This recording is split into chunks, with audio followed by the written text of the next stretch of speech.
बिल्ली का न्याय।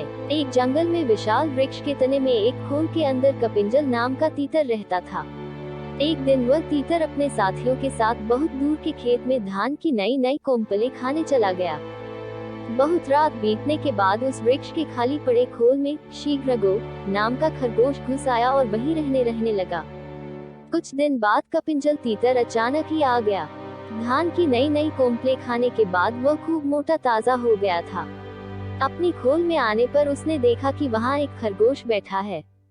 उसने खरगोश को अपनी जगह खाली करने को कहा। खरगोश भी तीखे स्वभाव का था, बोला कि ये घर अब तेरा नहीं है। वापी, कूप, तालाब और वृक्ष के घरों का यही नियम है कि जो भी उनमें बसेरा कर ले उसका ही वह घर हो जाता है।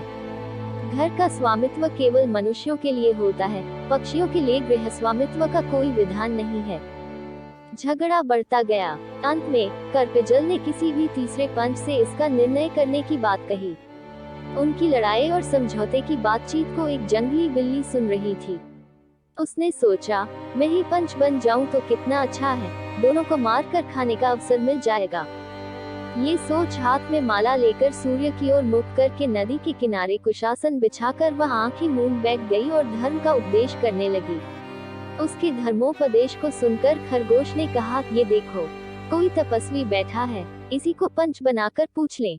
तीतर बिल्ली को देखकर डर गया, दूर से बोला, मुनिव, तुम हमारे झगड़े का निपटारा कर दो, जिसका पक्ष धर्म विरुद्ध होगा उसे तुम खा लेना।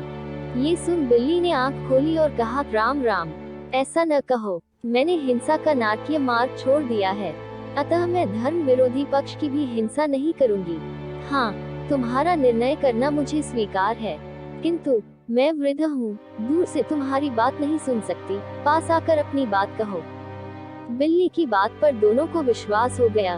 दोनों ने उसे पंच मान लिया और उसके पास आ गए। उसने भी झपट्टा मारकर दोनों को एक साथ ही पंजों में दबोच लिया और दोनों के जीवन का अंत हो गया।